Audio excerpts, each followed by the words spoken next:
নমস্কার। আজকে আমার সঙ্গে এই মুহূর্তে আছে লগ্নজিতা দাস, আমডোবা হাই স্কুল ইংরেজি টিচার। আপনি আপনার ইন্ট্রোডিউসটা নিজেই করে দিন একটু সবার সামনে। আমি আমডোবা শ্রীচরণ ভান্ডারী হাই স্কুলের একজন শিক্ষিকা, ইংরেজি পড়াই। ইংরেজি পড়ান। ম্যাডাম, আজকের এই যে ফেয়ারওয়েল প্রোগ্রামটা হচ্ছে, এটা মানে দুঃখের বলা চলে।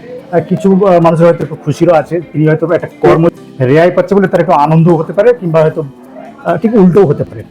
তো এই বিষয়টা মাথায় রেখে আমি কয়েকটা গুরুত্বপূর্ণ প্রশ্ন করছি। আজ এই স্কুলে ফেয়ারওয়েল অনুষ্ঠান আছে, একজন শিক্ষক হিসেবে এই দিনটাকে আপনি কিভাবে দেখছেন?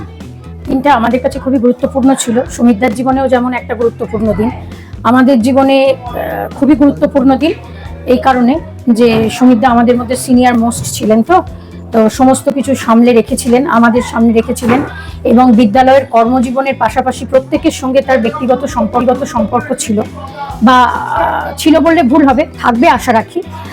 এবং সেক্ষেত্রে সুমিতা আমাদের যেমন প্রশাসনিক দিক থেকে প্রধান ছিলেন, তার থেকেও বড় কথা আমরা তাকে একটু বড় দাদার সম্মানেই দেখতাম। তাই তার কর্মজীবনের যেহেতু শেষ হচ্ছে, এখন রেগুলার ওয়েজে তাকে আমরা পাবো কি না পাবো না সেটা তো একটু অনিশ্চিতের ব্যাপার। আমরা চাইবো তিনি আসুন, কিন্তু তিনি তো এখন একটা স্বাধীন মানুষ, তারও ব্যক্তিগত জীবন আছে, সংসার জীবন আছে। সেই জন্য এটা আমাদের কাছে খুবই একটা গুরুত্বপূর্ণ দিন। আমাদেরকেও আবার নতুন করে ভাবতে হবে, সাজাতে হবে। নতুন যিনি দায়িত্ব নিলেন তাকেও অনেক কিছু শিখে পড়ে নিতে হবে।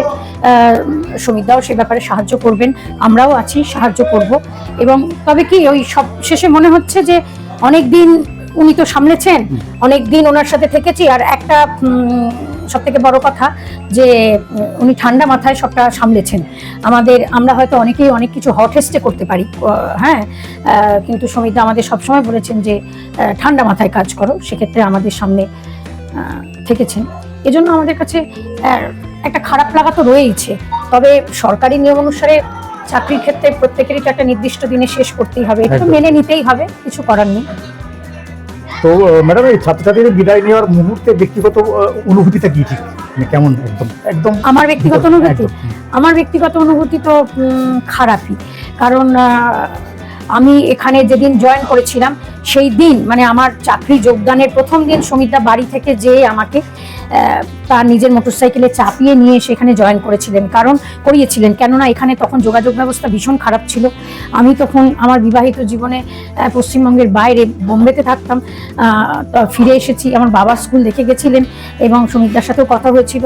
তো সুমিতা আমাকে একদম আগলে নিয়ে স্কুলে এসে জয়েন করিয়েছিলেন। এবং পরবর্তী ক্ষেত্রে জীবনের নানা পর্যায়ে অনেক ঘাত প্রতিঘাতের মধ্যে দিয়ে গেছি, ব্যক্তিগত জীবনের কথা বলছি। সেই সমস্ত ক্ষেত্রে সুমিতাকে পাশে পেয়েছি। অনেক অনেক অনেক ক্রাইসিস পিরিয়ডে উনি আমাকে পরম স্নেহে, একদম নিজের ছোট বোনের থেকে অতীত, এবং শুধু সুমিতা নয়, তার বাড়িতে তার স্ত্রী, আমাদের বৌদি, আমাকে সবসময় শক্তি দিয়েছেন। ব্যক্তিগতভাবে আমার তো মন ভারাক্রান্ত, কারণ এটা তো এখন প্রত্যেক দিনে জানতাম যে স্কুলে যাব, যে সুমিতাকে একবার জিজ্ঞাসা করে নেব এটা এই হচ্ছে। আজকে তো সেটা পাবো না, ফোনে হয়তো পাবো, বা একই শহরে আমরা বাস করি, কিন্তু তবু সুমিতার অন্য এনগেজমেন্ট হবে, সেক্ষেত্রে ব্যক্তিগত দিক থেকে মন ভারাক্রান্ত। মানে কয়েকদিন কি একটু অসুবিধা হবে তো বটে, হবে, নিশ্চয়ই হবে। এই মুহূর্তে স্কুলের পরিবেশ, সামগ্রিক যে পরিবেশ আছে ও একাডেমিক পরিস্থিতি আপনার দৃষ্টিতে ঠিক কোথায় দাঁড়িয়ে আছে? দেখুন, আমাদের একটা সময়ে একদম পুরো সেজে উঠেছিল স্কুলটা, সমস্ত টিচার ছিলেন। হঠাৎ করে পশ্চিমবঙ্গ সরকারের উচ্চশ্রী প্রকল্পের জন্য 5 জন টিচার হঠাৎ করে অন্য স্কুলে চলে যায় ট্রান্সফার হয়ে। সেই জন্য একটা ভ্যাকুয়াম তৈরি হয় টিচারের ক্ষেত্রে। পশ্চিমবঙ্গের অনেক স্কুলেই এটা হয়েছে। তারপরে পরবর্তীকালে আবার 3 জন শিক্ষক এসেছেন। 3 জন শিক্ষক যেমন এসেছেন, সুমিতা ছিলেন, মোটামুটি আবার সেজে উঠেছিল। কিন্তু আবার ওই যে 2016 সালে রিক্রুটমেন্টের যেগুলো বাতিল হলো চাকরি, সেই তালিকাভুক্ত একজন ছিল, সে চলে গেছে, এবং আমাদের যে গ্রুপ ডি পদ মহাদেব, সেও চলে গেছে। তাই জন্য আমাদের আর বর্তমানে কোনো গ্রুপ ডি নেই। আবার সুমিতার আজকে রিটায়ারমেন্ট হয়ে গেল। এক্ষেত্রে আমাদের টিচার ক্রাইসিসটা তো রয়েইছে। আমরা যে কজন আছি সব মিলে 10 জন প্যারা টিচার মিলে আমরা আমাদের একদম হার্ট অ্যান্ড সোল চেষ্টা করি যে স্কুলটাকে সামগ্রিকভাবে কোনো রকম ক্লাসের বিঘ্ন না ঘটিয়ে, কোনো রকম কোনো পরিষেবা থেকে ছাত্রছাত্রীদের বিরত না থাকিয়ে, মানে সরকারি যে সমস্ত পরিষেবা তারা পায় সেগুলো কোনো রকমভাবে বাধা না পেয়ে আমরা এগিয়ে যাওয়ার জন্য আমরা সর্বতোভাবে চেষ্টা করি। কিন্তু টিচারের যে ক্রাইসিসটা আছে, বিভিন্ন টিচারকে তো বিভিন্ন দায়িত্বটা নিতে হয় একদম। সরকারি বিভিন্ন প্রকল্পে, ধরুন ওই কন্যাশ্রী প্রকল্প, এই মাইনরিটি গ্র্যান্ট, এইসব নানা রকম আছে। তা সেই সবের জন্য এক একজন এক একটা নির্দিষ্ট থাকে। হঠাৎ করে যদি কোনো টিচার চলে গেলেন, তখন তো সেই ভ্যাকুয়াম তৈরি হয়ে যাচ্ছে একটা। একদম। সেক্ষেত্রে তো একটা ভ্যাকুয়াম আছেই।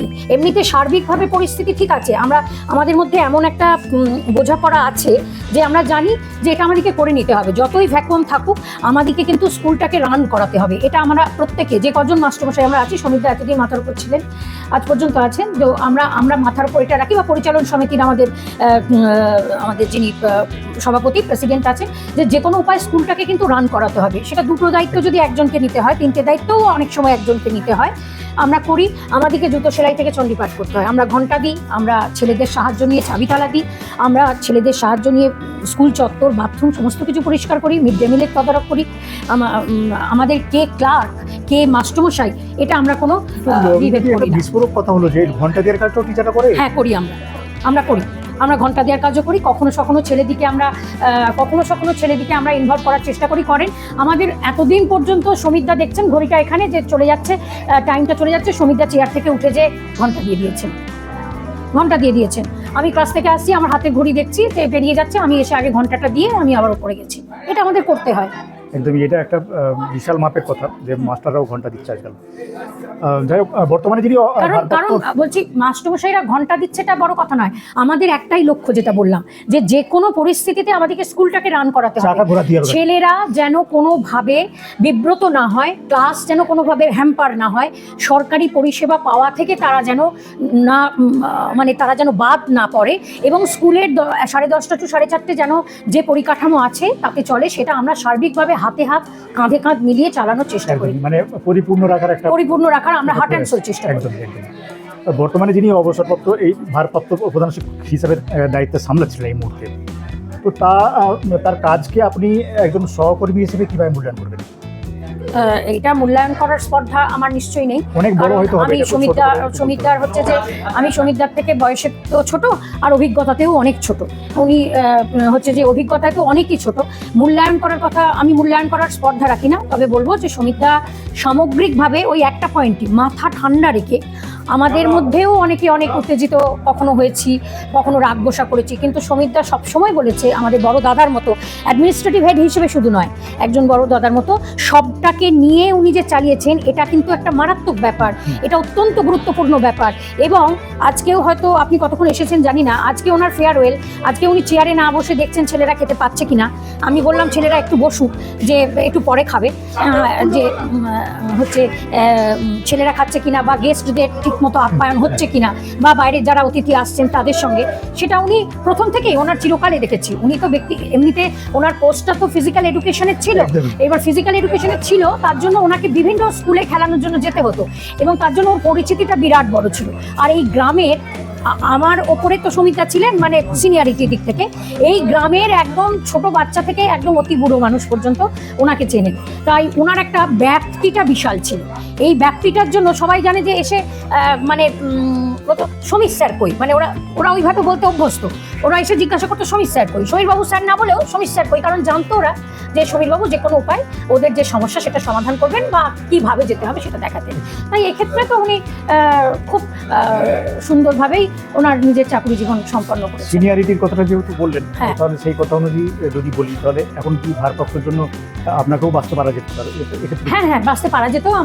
আমাকে অ্যাকচুয়ালি সিনিয়রিটি সমীরদার পর আমারই হওয়ার, মানে আইনগতভাবে হয়তো বা নিয়মগতভাবে আমারই ছিল, কিন্তু ব্যক্তিগতভাবে আমার বিশেষ কিছু অসুবিধা আছে, আমার তরফ থেকে অসুবিধা আছে। আমি সেটা কমিটিকেও জানিয়েছিলাম, এবং আমাদের টিচার্স কাউন্সিলেও জানিয়েছিলাম। আমি একজন সিঙ্গেল ওম্যান, আর আমার কিছু শারীরিক সমস্যা আছে, হাইপার টেনশনের রোগী, এবং আমার একটি মাত্র মেয়ে, মা অসুস্থ। তাই আমার পক্ষে যে স্কুলের যে কাজ, আমাদের প্রশাসনিক যে এখানে অফিস আছে, এডিআই অফিস, সেখানে বারবার ধরে যাতায়াত করতে হয়। তার জন্য, আর এখানের বাসের ফ্রিকোয়েন্সি, মানে যোগাযোগ ব্যবস্থার ফ্রিকোয়েন্সিটা খুব একটা বেশি নয়, তার জন্য একজন ছেলের পক্ষে যেটা করা সুবিধা বেশি হবে, আমার পক্ষে একটু অসুবিধা হবে। আমাদের সৌমিত্রবাবু এইসব কাজে অনেক দিন থেকেই করছেন, এই ব্যাপারে অনেক ওনার সঙ্গে থেকেওছে অনেক। সমিতার সঙ্গে অনেক দিন থেকেছেন আর দক্ষ হয়ে উঠেছেন, তাই জন্য আমরা সর্বসম্মতিক্রমে সৌমিত্রবাবুকে আমরা এই প্রস্তাব দিই কমিটিগতভাবেও, এবং সেই সূত্রে সৌমিত্রবাবু এটাতে রাজি হয়েছেন। মানে প্রশাসনিক দায়িত্ব হিসেবে আপনি নিতে ততটা সক্ষম নন বলে মনে করছেন? সক্ষম নয়, আমার কিছু প্রতিবন্ধকতা আছে বললাম, সেই বেশ কিছু প্রতিবন্ধকতার জন্য আমি এটা নিতে সক্ষম হইনি। যদি আপনি এই নেতৃত্বে আসতেন তো সেক্ষেত্রে তাহলে শিক্ষার গুণগত মান বাড়াতে আপনার প্রধান অগ্রাধিকার কি হতে পারে? আমি আসিনি এই প্রশ্নের উত্তর আমি দেব না। অনেকে জানবে বিষয়টা, আর অন্যান্য টিচারও তো না, আমি তো আসতে চাইলে আসতাম, কিন্তু আমি তো আসিনি। প্রশাসনিকভাবে কি হওয়া উচিত, বলছি কি হওয়া উচিত স্কুলটার ভালো হওয়ার জন্য, সেটা কিন্তু এখনো আমি ভাবি। আমি ওই চেয়ারটায় বসছি না মানে আমি ভাবনা থেকে সরে নেই, কিন্তু আমার যে মাস্টারমশাইরা তারা সবাই আমাকে, এটা আমি অন ক্যামেরা বলছি, তারা সবাই কিন্তু আমাকে দিদি বলে সম্মান করেন। সমিতদা আমার অগ্রজ ছিলেন, সমিতদাও কিন্তু সব ক্ষেত্রে আমাকে পরামর্শ নিতেন আমার। হ্যাঁ, তো হচ্ছে যে সেক্ষেত্রে আমি আমার পরিচালন সমিতি এবং আমার স্টাফ, সমস্ত মাস্টারমশাই দিদিমণি এবং যারা অশিক্ষক কর্মী, তাদেরকে নিয়েই শিক্ষার গুণগত মান, স্কুলের গুণগত মান, স্কুলকে এগিয়ে যাওয়ার পথে যদি কোনো পদক্ষেপ, আমার সাজেশন যদি তাদের দেওয়ার হয় আমি দেব এবং স্কুল চলবে এই বিশ্বাস আমি রাখি। অ্যাজ এ ইংলিশ টিচার আপনি একজন সিনিয়র, তো কি আমি স্টুডেন্টদের ক্ষেত্রে একটা কথা বলছি, কি সাজেস্ট করবেন ইজি প্রসেসে ইংলিশ শেখার জন্য? দেখুন, এখানে না এটা একটা যে কথা বলবো খুব বিতর্কিত কথা হয়ে যাবে। এই যে ছেলে মেয়েগুলো আমাদের স্কুলে আসছে ক্লাস 6-এ, তারা তো প্রাইমারি স্কুল পড়ে আসছে, কিন্তু তারা যখন 6-এ আসছে দেখছি তারা এবিসিডি লিখতে পারে না। তাই আমাদের কাছে এটা একটা প্রচন্ড টাফ জব হয়ে যায়। তাদেরকে ক্লাস 5-এর ইংরেজিটাও আপনি বই দেখে দেখবেন যথেষ্ট কঠিন, যথেষ্ট গ্রামার আছে। 6-এ তো আছেই, 7, 8, 9, 10 তো আছেই।